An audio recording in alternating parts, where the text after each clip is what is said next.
여로보암이 에브라임 산지에 세겜을 건축하고 거기서 살며 또 거기서 나아가서 분우엘을 건축하고 그의 마음에 스스로 이르기를 나라가 이제 다윗의 집으로 돌아가리로다. 만일 이 백성이 예루살렘에 있는 여호와의 성전에 제사를 드리고자 하여 올라가면 이 백성의 마음이 유다 왕된 그들의 주 르호보암에게로 돌아가서 나를 죽이고 유다의 왕 르호보암에게로 돌아가리로다 하고 이에 계획하고 또 금송아지를 만들고 무리에게 말하기를 너희가 다시는 예루살렘에 올라갈 것이 없도다.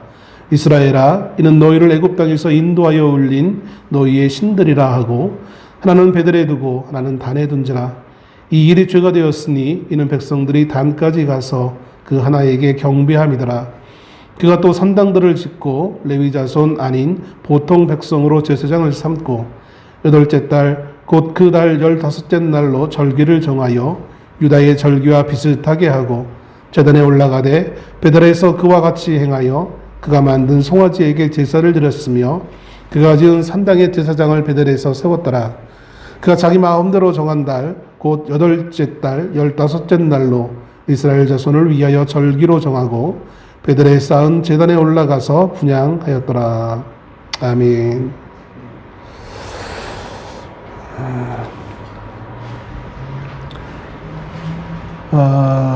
오늘 본문의 말씀은 북이스라엘의 처음 왕이었던 여로보암에 관련되어진 내용을 기록해주고 있는 말씀입니다. 사실 이 본문의 말씀을 이해하기 위해서는 좀 배경을 우리가 조금 이해해야 본문의 의미들을 좀 바르게 이해할 수 있을 것입니다. 이스라엘의 가장 위대한 왕이라고 한다면 우리는 이스라엘 사람들은 혹은 조그만 성경의 지식만을 가지고 있어도 다윗을 서슴없이 뽑을 것입니다. 마치 우리나라 제일 위대한 왕 하면 많은 사람들이 조선시대 세종대왕 이렇게 떠올리듯이 이스라엘 사람들에게서는 무조건 다윗이고 또 다윗 그 이후 다윗의 아들이었던 솔로몬에 이르기까지 이스라엘은 정말 황금기를 구축하였던 것을 보게 되어집니다.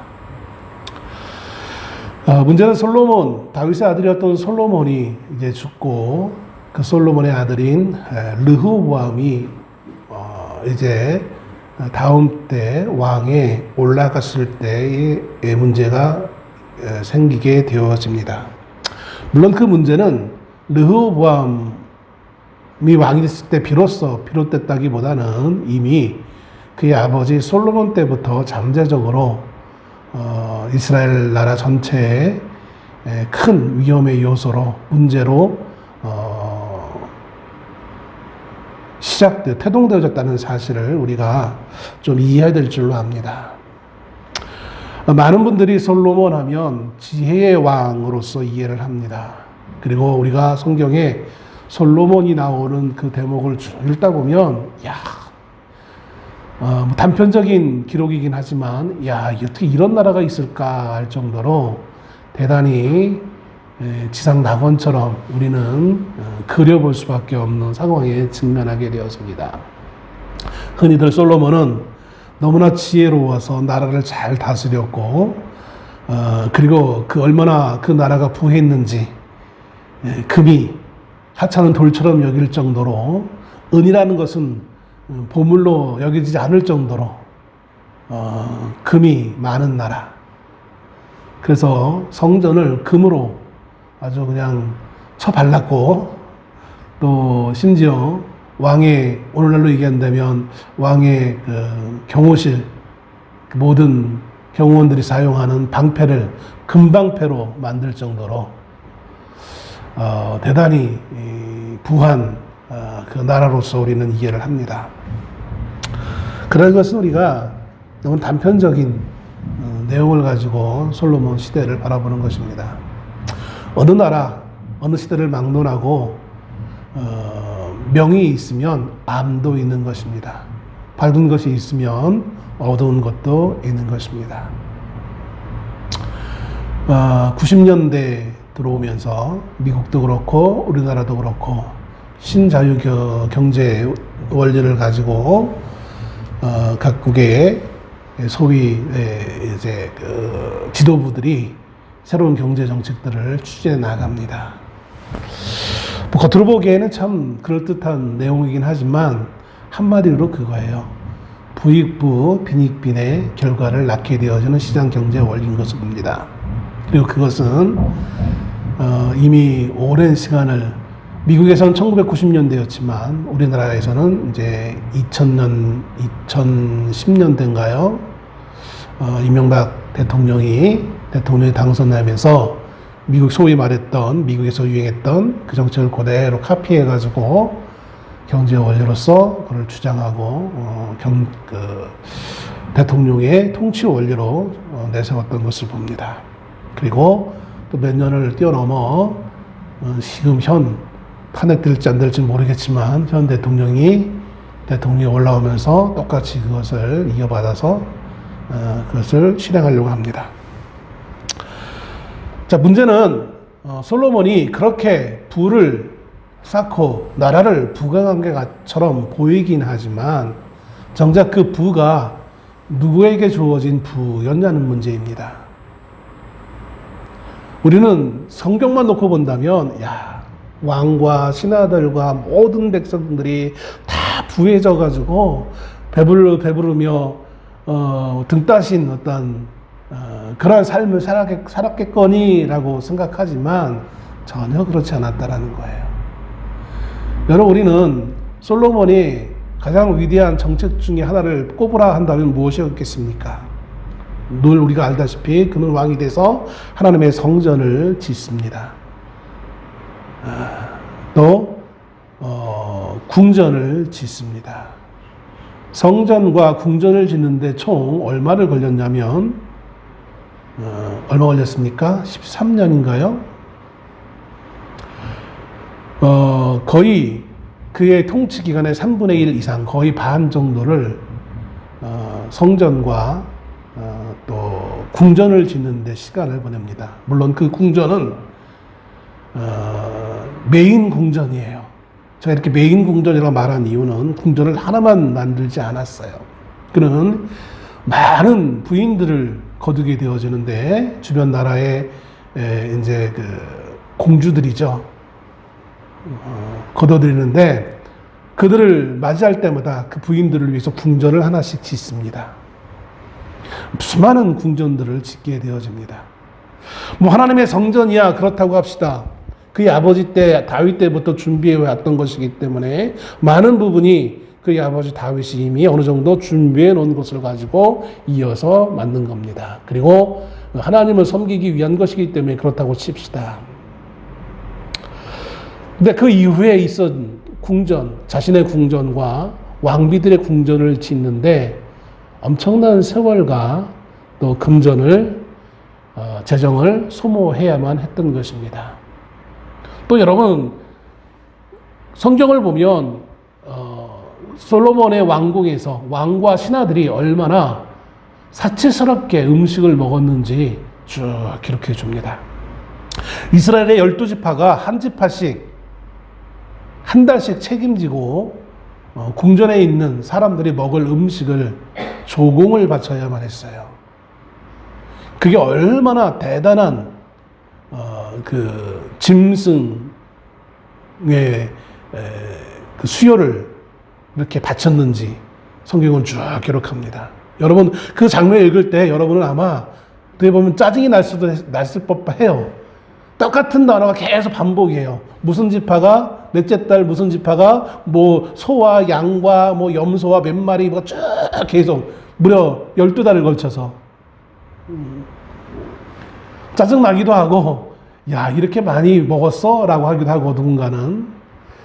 근데 단지 그런 부분만이 아니라 이게 얼마나 규모가 컸는지를 성경 우리에게 보여주고 있는 거예요. 오늘식으로 얘기한다면 그만큼 국민들의 세금의 부담이 엄청나게 컸더라는 거예요. 우리는 솔로몬의 나라가 대단히 부하고 대단히 살기 좋은 나라라고 생각하지만 사실 그 이면에 부자와 귀족들은 그렇게 우리가 생각하는 것처럼 그렇게 배불리며 솔로몬의 그 선정을 우리 왕 정말 위대하다라고 박수치며 정말 지혜로워라고 하면서 박수치는 그때 일반 백성들은 그러지 못했다라는 거예요. 물론 그 당시 다른 나라에 비교해서는 상대적으로 좀 나을 수도 있겠죠. 그러나 그건 다른 나라고 같은 국내에서 누구는 저렇게 부를 축적해 나가고 있고 누구는 왕이 만드는 그 궁전을 건축하는데 동원되어서 돈으로 혹은 육체로 노동을 해야 되는 그 상황을 맞이했을 때 그것도 하루 이틀이죠. 솔로몬이 왕으로 있을 때 늘 건축이 끊이지 않았던 것을 봅니다. 처음에 하나님의 성전을 지을 때는 이방 나라 사람들을 동원했어요. 그리고 이스라엘은 주로 관리자 입장이었어요. 근데 시간이 지나가면서 그 이방 나라 사람들이 어떻게 됐겠습니까? 나이를 먹게 되어지고 이제는 더 이상 육체적인 힘을 쓸 수 없을 때 그 모든 육체 노동은 누가 해야 됩니까? 이제 전쟁도 없는데 전쟁을 해야 다른 나라 포로로 사로잡혀온 그 군인들을 동원할 수 있지만 이제 모든 나라들이 전쟁도 이미 다윗 때 이미 전쟁이 거의 다 끝났으니 포로를 사로잡아 올 수 있는 방법도 없는 것이고 그렇다고 포로로 잡기 위해 전쟁을 따로 만든다는 것도 좀 부담스럽기도 하고 결국 자국민들을 노동력으로 이용할 수밖에 없었죠. 얼마나 힘들었는지 솔로몬이 죽은 다음에 그의 아들 르호보암이 왕이 됐을 때 백성들이 이제 대표를 뽑습니다. 그게 여로보암입니다. 여로보암이 매우 똑똑했던 것 같아요. 솔로몬 시대부터 솔로몬이 하는 정책에 많이들 이견을 제기했고 솔로몬의 미움을 받아서 쫓겨나기도 했고 도망치기도 했던 전적을 가지고 있는 우리식으로 얘기하면 야당의 대표입니다. 이 여로보암을 뽑아서 백성들이 이제 솔로몬의 아들 르호보암 새로 왕이 될 그 르호보암과 이제 회담을 갖게 합니다. 그럴 때 뭘 얘기하냐면 우리가 너무나 힘들다. 당신의 아버지 때 너무나 우리가 많은 고역을 했기 때문에 노역을 했기 때문에 너무 힘들다. 그러니 이제 당신이 왕이 된 이후에는 이걸 좀 줄여달라라고 요구합니다.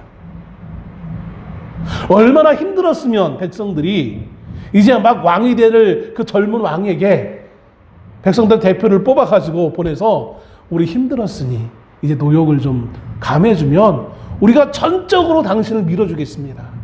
당신에게 충성하겠습니다. 라고 지휘를 합니다. 백성이 왕에게 충성하는 건 당연하다라고 유교적 관점에서 본다면 당연하겠지만 이 시대에는 아직 우리가 생각하는 것처럼 그렇게 중세시대처럼 그런 충성을 다짐하는 그런 것 좀 희박한 그런 시대였어요. 근데 자발적으로 백성들이 이 노역만 우리에게 좀 덜어주면 우리는 충성하겠다라고 할 정도로 백성들은 너무나 힘겨웠던 거였어요. 근데 그 르호보암은 거절합니다. 그 이유에 대해서는 우리가 알 필요 없고요. 오늘 그걸 말씀하고자 한 것이 아니니까. 백성들은 실망합니다. 이제 새롭게 왕이 될 그 르호보암의 그 말에 실망하게 되어지고 이제 반기를 들죠. 소위 말한 반란을 일으킵니다. 그리고 이제 우리가 더 이상 다윗의 가문과 아무 상관없다. 솔로몬의 가문과 아무 상관없다. 우리끼리 나라를 세우자 해서 이스라엘 12지파 가운데 10지파가 르호보암으로부터 등을 돌립니다.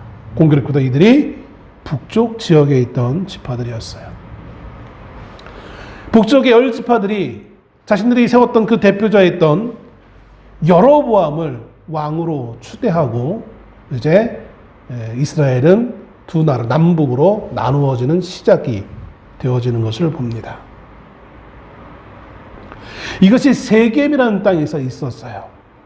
원래 다윗과 솔로몬은 예루살렘에 있었지만 세겜이라는 곳은 전통적으로 이스라엘에게 있어서 좀 유서 깊은 그런 도시였어요.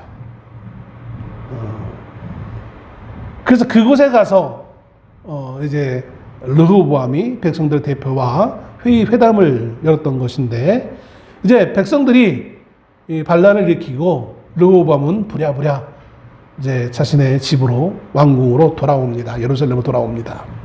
그리고 나서 르호보암이 생각해보니까 괘씸한 거예요. 이것들이 감히 왕에게. 그래서 자신을 지지하는 유다 지파와 베냐민 지파 가운데 군사를 모집합니다. 18만 명이나 되는 많은 인원수를 모아서 이제 북이스라엘을 향하여서 진군에 나가려고 하는 계획을 갖습니다. 그런데 이때 하나님께서 하나님의 사람을 보내서 그 일을 막습니다.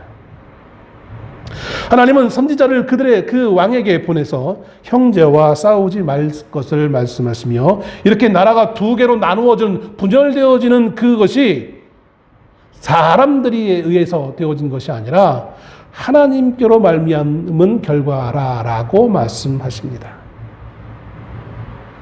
우리가 잘 알다시피 그것은 사실은 르호보암의 아버지 솔로몬이 문제의 발단이 되어진 것입니다.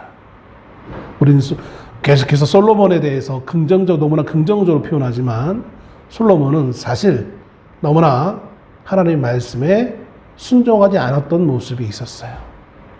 그래서 하나님은 그의 아버지 다윗과 맺은 언약 때문에 그랬을 뿐이지, 이제 솔로몬이 죽은 이후에 나라를 나눌 것이다 라고 하나님의 선지자를 통해서 이미 예고하셨어요. 그리고 그때 하나님의 선지자를 통하여서 이 여로보암이란 사람을 만나게 하셔서 그 여로보암이 북쪽 이스라엘의 지도자로 세울 것을 하나님이 이미 선언하셨던 상태였던 것이죠. 18만 명이나 되는 많은 군사를 모아서 북이스라엘을 향해서 진군에 나가려고 했던 이 르호보암이 하나님의 선지자의 말을 듣고 그 순간은 돌이킵니다. 형제와 싸우지 말아라. 우리 민우 민영이 저 뒤에 앉아 있는데 괜히 쓸데없이 지나가다 한 대 툭 치고 가고, 장난도 하는 거는 좋죠. 저렇게 싸우지 않고 나이 먹어서도 우애 있게 지내기를 바라는 것이 보통 부모들의 마음이잖아요. 어렸을 때는 괜찮아요. 뭐 조금 싸울 티격태격할 때도 있지만 괜찮아요. 근데 이제 장성화해서 한 가정을 이루면 또 그게 또 그렇지 않은 경우들이 참 많은 것을 봅니다. 아무튼 르호보암은 그 순간은 순종을 해요. 그런데 문제는 그 순종함이 쭉 계속되게 일관적으로 이어졌다면 참 좋을 텐데 그렇지 않다는 거예요. 그의 순종은 아쉽게도 매우 일시적인 순종에 불과했습니다. 그래서는 안 된다는 하나님의 말씀에도 불구하고 두 나라 사이의 전쟁이 계속되어졌다라고 14장 30절에 기록합니다. 열왕기상 14장 30절에 르호보암과 여로보암 사이에 항상 전쟁이 있으니라. 항상 전쟁이 있었어요. 어떻게 보면 같은 민족이란 말이에요. 주변에 많은 이방의 민족들이 있는데 그들과 싸우기도 참 힘겨운 그 시절에 같은 민족끼리 싸울 수밖에 없는, 오늘 대한민국의 현실과 너무나 비슷한 현실에 그들이 직면하게 되어집니다.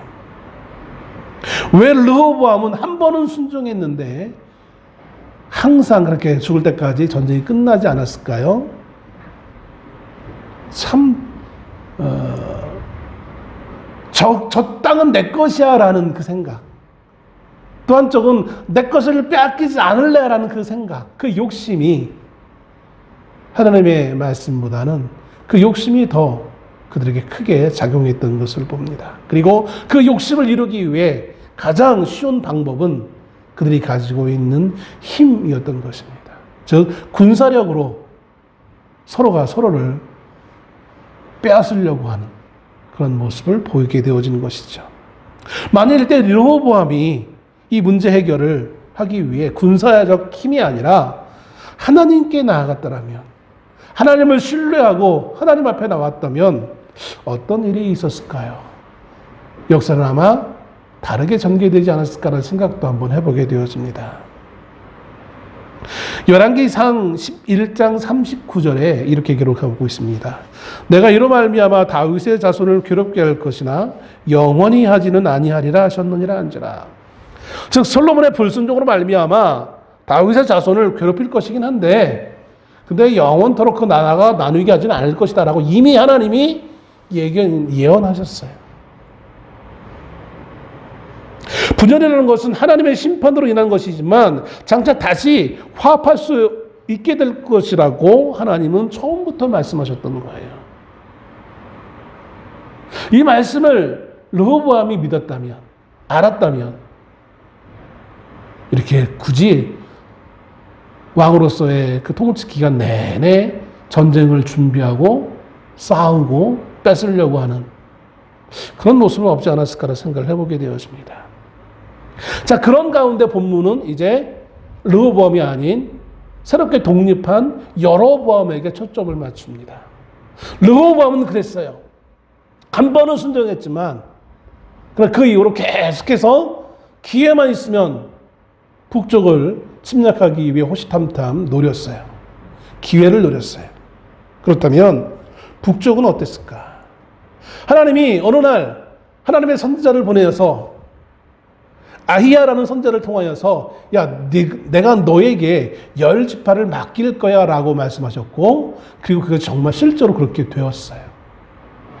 그리고 이제 비로소 그는 북이스 10지파의 지지를 받는 왕으로서 이제 왕의 자리에 오르게 되어졌습니다. 그 여로보암은 왕으로서 이제 어떠한 통치를 하기를 준비하고 그렇게 했을까요? 이 문제를 어떻게 해결하려고 했을까요? 25절에 본문은 이렇게 시작합니다. 여로보암이 에브라임 산지에 세겜을 건축하고 거기서 살며 또 거기서 나아가서 분우회를 건축하고. 여로보암이 책임지게 될 북이스라엘은 남쪽보다 훨씬 큰 넓은 영토를 가지고 있습니다. 지파수도 훨씬 많죠.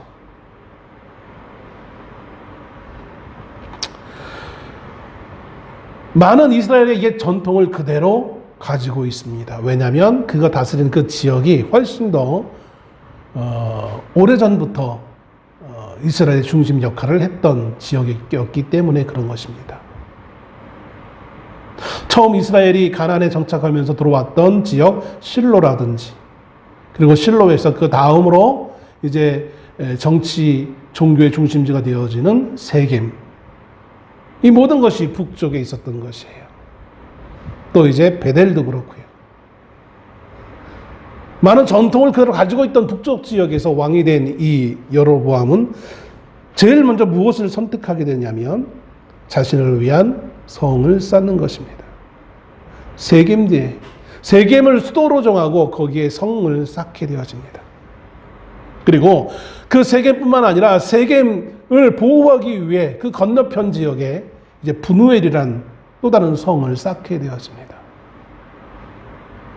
힘으로 북쪽에 있는 것을 빼앗으려고 하는 르호보암을 대적하기 위해 역시나 왕은 누구나 다 아는 것처럼 힘으로 지키기 위해 성을 쌓는 것을 주저하지 않는 것을 보게 되었습니다.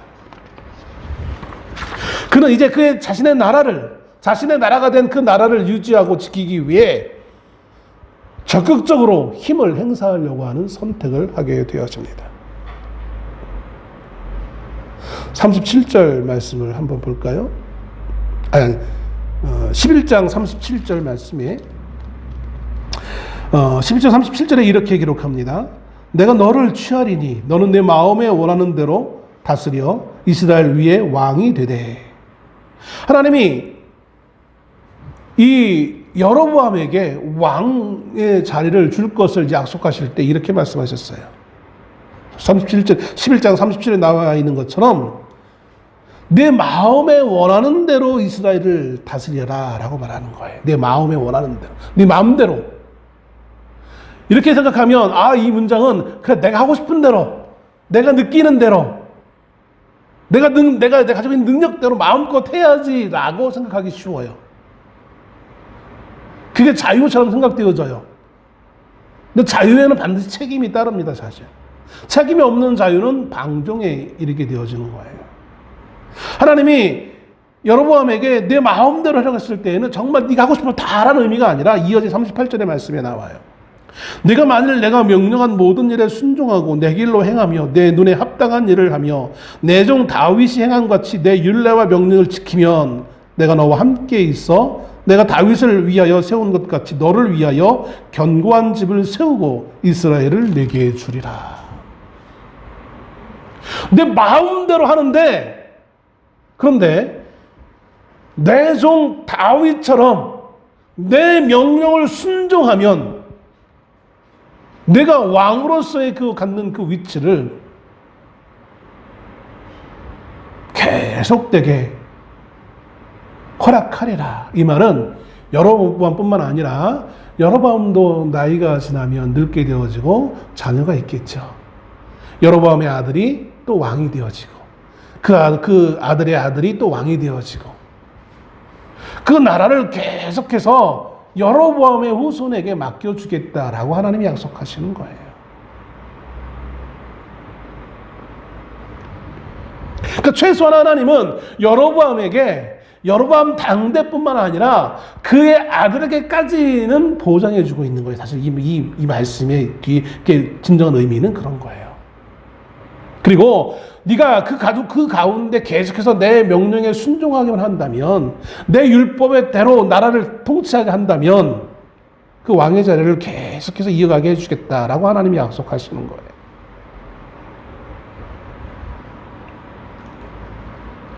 하나님의 길로 행할 것에 대한 조건이 여로보암에 붙었습니다. 이제 여로보암이 하나님의 약속을 의지하고 순종해야 된다는 말을 하고 있는 거예요. 그런데 여기서 여로보암에 문제가 있습니다. 여로보암은 왕이 되었음에도 하나님의 약속을 의지하고 순종하는 믿음의 표시를 보이지 않는다는 것입니다. 하나님이 그렇게 약속하셨고 약속대로 이루셨는데 하나님이 이미 그에게 왕의 자리로 올라가도록 허락하셨어요. 이미 주셨어요. 그렇다면 이제 인간적 여로보암의 입장에서 하나님의 약속을 지킨 것처럼 여로보암도 약속을 지켜야 되는 거예요. 이게 믿음인 거예요. 성도의 믿음의 삶이라는 것은 우리에게 주어진 하나님의 약속을 믿는 믿음의 표현을 하며 살아가는 것이 성도의 삶인 거예요.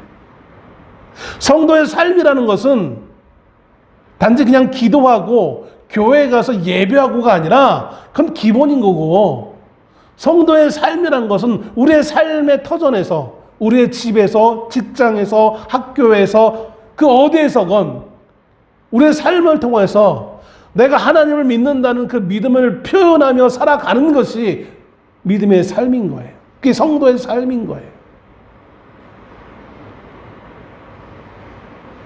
여러분, 우리는 한 주간 삶을 살면서 얼마나 우리가 믿음의 표시를 하며 살아왔습니까? 우리가 처음 예수를 믿었을 때에는 밥 먹을 때 식사기도 하는 것도 믿음의 표현일 수 있어요.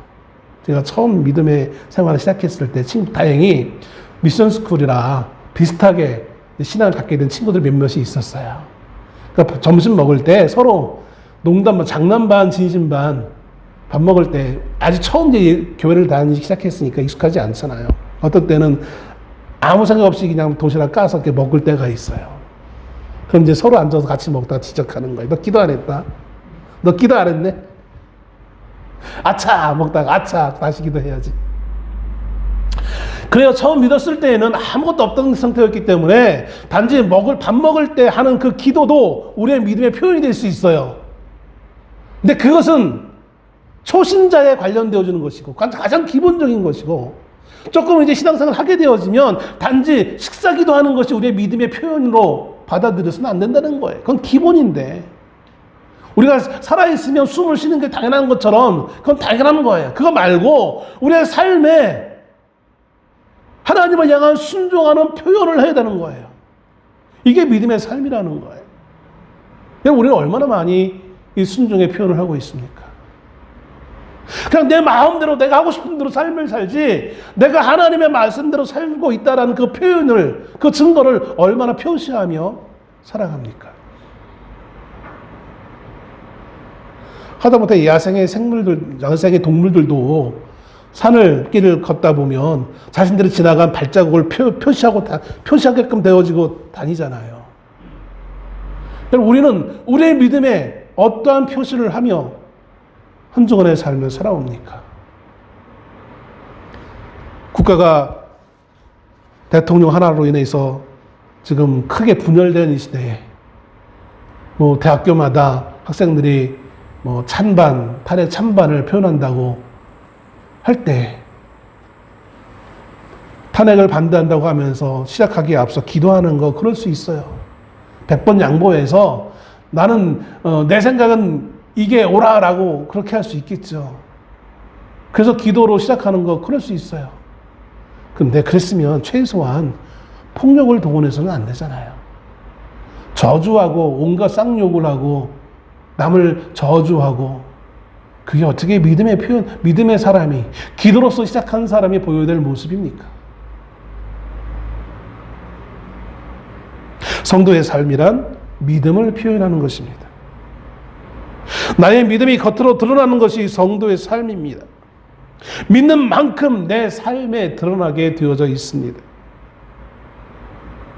여로보암은 이스라엘 왕이 된 후 자기 백성들이 자신을 배반하고 다윗에게로 돌아갈 것에 대한 두려움을 갖게 되어집니다.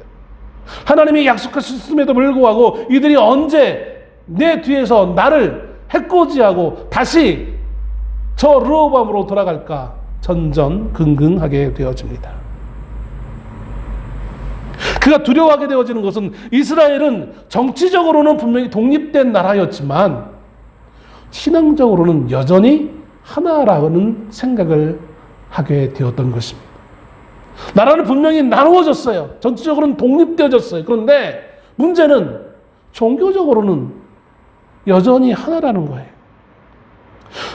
이스라엘이 분열된 이후에도 여전히 북쪽에 있는 이스라엘 백성들은 예배하기 위해, 제사를 드리기 위해 남쪽 예루살렘으로 가야만 했어요. 왜? 거기에 성전이 있었으니까. 그것이 하나님의 뜻이었으니까. 북쪽이건 남쪽이건 하나님을 제사하기 위한 유일한 장소는 예루살렘 성전 하나였던 것은 하나님의 뜻이었습니다. 그렇기 때문에 여로보암의 입장에서는 이건 도무지 이걸 그대로 간과할 수 없었어요. 하나님을 신뢰하지 못했던 여로보암은 이 성전 예배야말로 자신의 왕권을 위협하는 큰 요소였다라고 생각합니다. 계속해서 백성들이 예배를 드리기 위해서 예루살렘으로 왕래하다 보면 어느 순간 그 백성들 가운데 남쪽에 동화되어져서 나에게 반역하고 심지어 나를 은밀히 왕에 와서 죽이면 어떠지? 라는 생각을 하게 되었습니다. 사실은 하나님을 신뢰하는 것이 더 중요한 것이고 또 더 중요한 것은 또 내가 내 백성들을 잘 먹이고 입히면 백성들이 왜 나를 해코지 하겠습니까? 내 백성들을 잘 관대하게 행한다면 왜 백성들이 어느 날 갑자기 자신을 배반하고 남쪽으로 가겠습니까? 내가 잘해야 되겠다는 생각보다는 저편에 가지 못하게 막아야지 라는 생각을 먼저 했다라는 거예요. 그리고 지금 우리가 처한 상황과 유사하지 않습니까?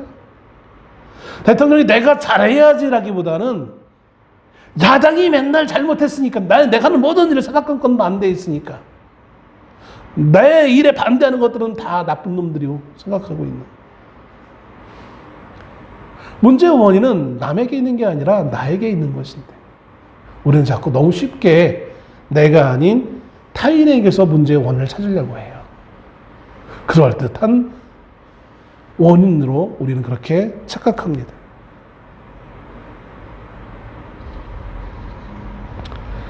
왕이 된 여로보암의 첫 번째 선택은 자신의 지지 기반이 약하다는 그 두려움 때문에 성을 쌓는 걸로 이어집니다. 그리고 두 번째는 그렇게 성을 쌓는 걸로도 이제 부족하여서 방금 말씀드린 것처럼 종교가 문제야.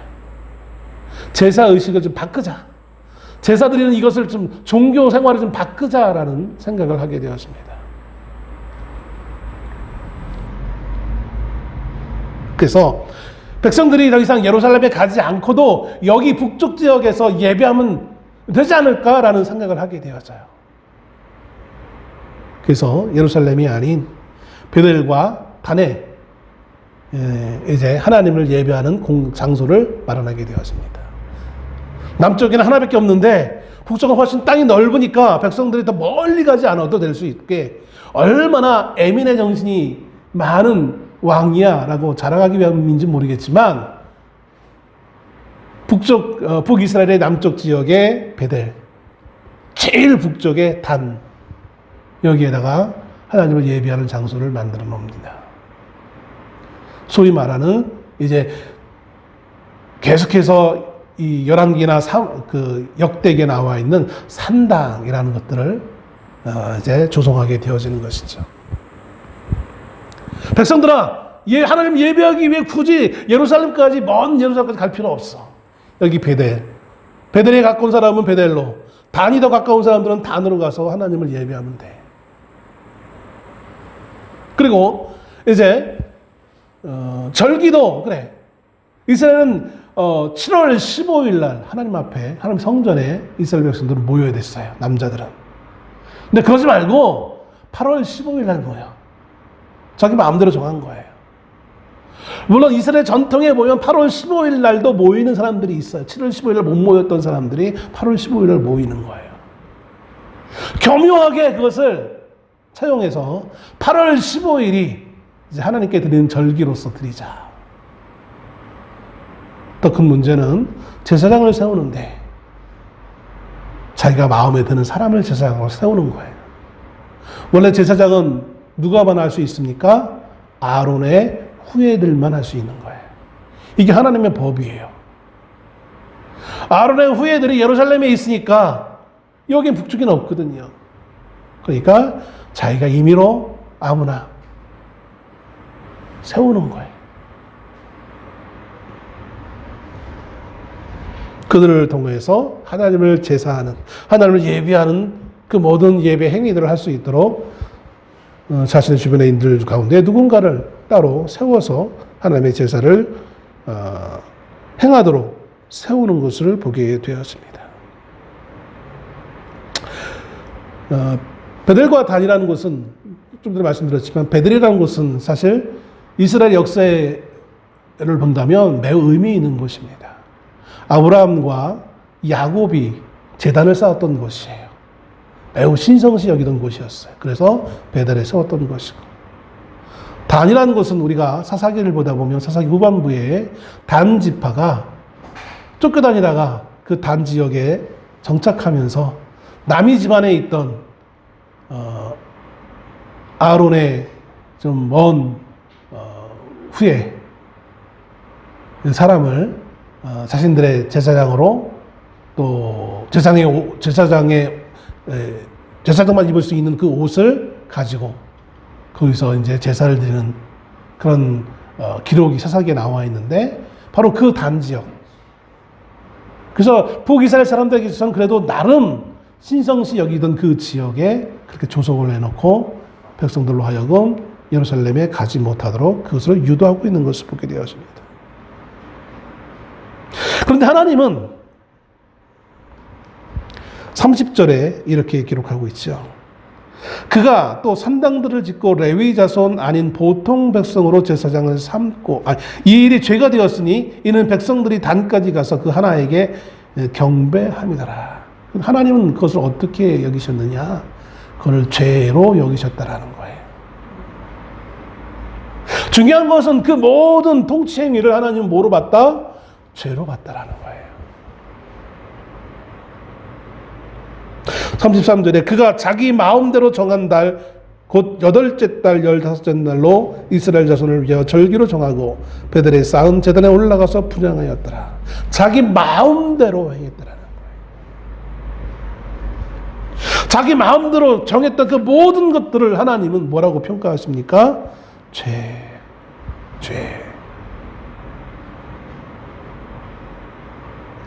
이스라엘이 출애굽 당시에 그들이 모세가 시내산에 올라가서 십계명을 받는 그때에 백성들이 우리를 이곳에 이끄신 그 여호와 하나님을 만들어내라 해가지고 만들었던 그 금송아지, 그래서 하나님이 분노하셨던 그 금송아지를 여러분 다시금 여러 번 만들어서 그들과 단에다 갖다 놓으면서 이것이 우리의 하나님이다라고 선포하고 있는 그 모습, 그것은 죄다.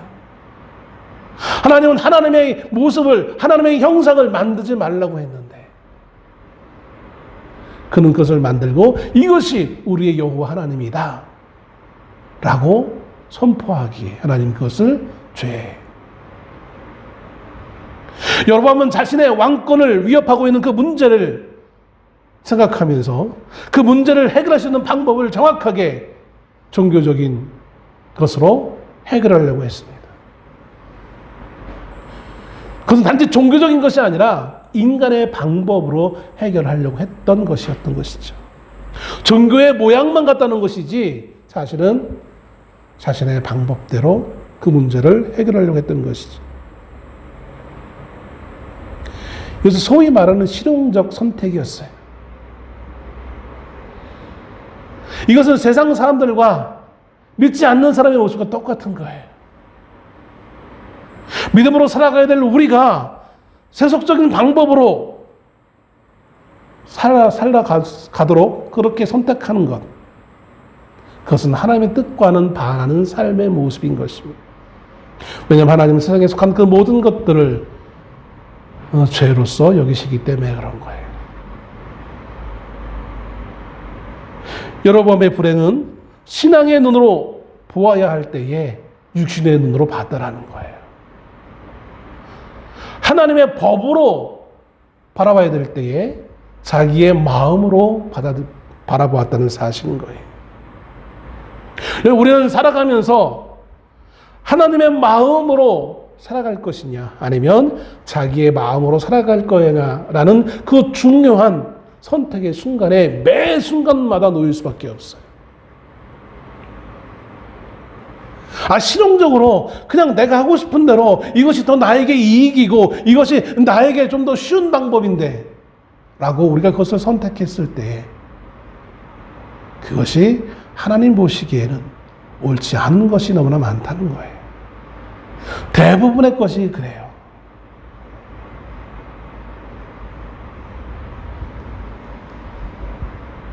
그럼 말미암아 이제 이 여로보암의 그 선택은 성경은 뭐라고 평가하냐면 하나님이 기뻐하시는 다윗의 길이 아니라 하나님이 그렇게 싫어하시는 여로보암의 길이라는 닉네임이 붙여지게 되어지는 것을 봅니다. 늘 남유다의 왕들은 다윗의 길로 행했는지 안 했는지 그 평가의 기준이 되어져요. 북이스라엘은 여로보암의 길로 갔는지 여로보암의 길로 갔다라고 북이스라엘에 대해서 하나님 평가하시는 것을 봅니다. 우리는요 살아가면서 개인의 목적을 이루기 위해서 신앙을 혹은 종교를 이용하려고 하는 경향들이 참 많아요. 개인이건 어느 집단이건 심지어 국가도 마찬가지예요. 개인의 지위를 강화시키기 위해 어떤 이들은 종교를 선택하는 일들도 있습니다. 예전엔 참 많았잖아요. 선거 때만 되면 표 좀 주십시오라는 의미에서 다니지도 않던 교회에 갑자기 나와서 예배드리고 한번 인사해요. 매표 행위를 하는 거예요.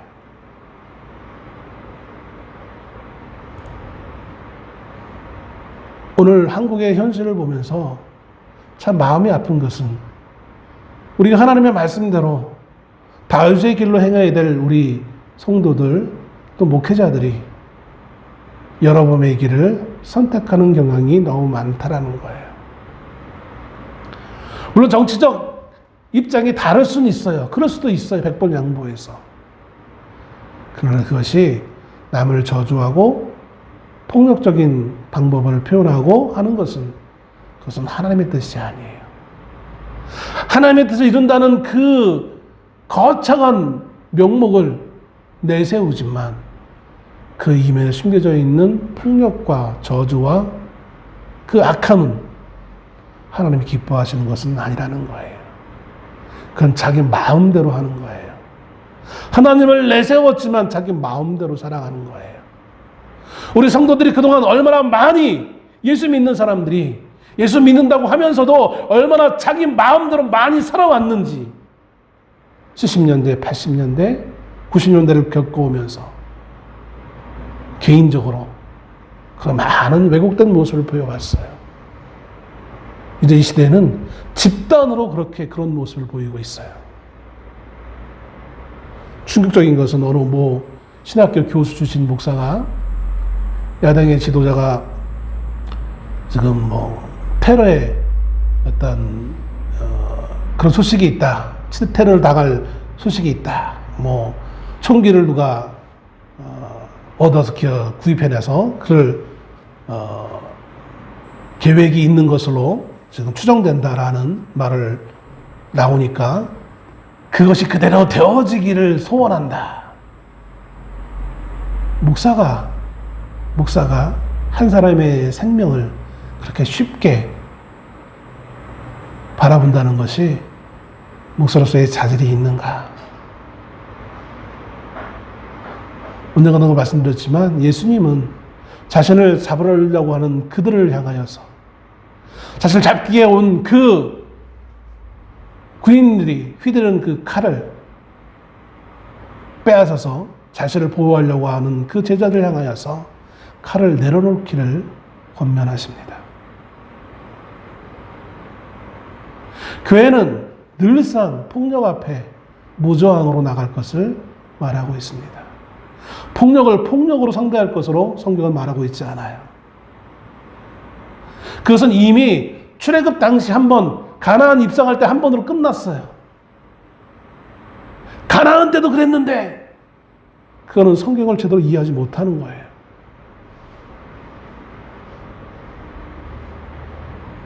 오늘 우리는 내 마음대로 내가 정한 대로 삶을 살려고 해요. 하나님 우리를 존귀하게 하나님의 자녀로 하나님의 백성으로 우리를 높여주셨어요. 마치 여로보암을 한 나라의 왕으로 높이신 것처럼 우리를 높여주셨어요. 이제 우리가 남은 것은 이 높여진 이 지위를 하나님의 백성으로서의 이 지위를 어떻게 더 나를 풍요롭게 하는데 사용하느냐가 있는 것이 아니라 나를 존귀하게 하신 그 하나님, 그 하나님을 향한 믿음을 표현하며 살아가는 그 삶으로 살아가야 되는 것이 우리에게 당면한 사명이에요. 내가 높아졌으니까 내 마음대로 내가 하고 싶은 대로 다 해야지, 먹고 싶은 대로 내가 하고 싶은 대로, 이게 하나님이 우리에게 기대하시는 기대함이 아니라는 거예요. 내 욕망을 위해서 하나님의 이름을 가져다 놓고 사용하는 그것은 하나님이 뜻하는 바가 아니라는 거예요.